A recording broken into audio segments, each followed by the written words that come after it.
अंत नाही महाराष्ट्राच्या मातीला, मराठीशिवाय अंत नाही महाराष्ट्राच्या मातीला. आपली मराठी भाषा खूप सुंदर आहे. मराठी ही भाषा 22 अधिकृत भाषांपैकी एक भाषा आहे. भारतात सर्वात जास्त बोलली जाणारी मराठी ही तिसरी भाषा आहे.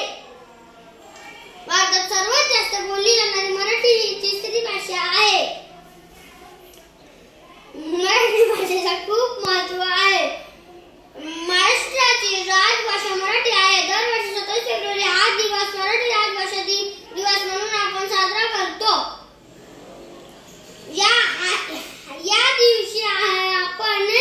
या दिवशी मराठी साहित्यात पुरस्कार मिळवणारे श्री ज्येष्ठ कवी श्री विष्णू वामन शिकारकर यांचा उर्फ कुसुमाग्रज यांचा जन्मदिवस असतो. त्यांनी अनेक मराठी कविता, नाटक, कथा इत्यादीचे कुशल लेखन केले.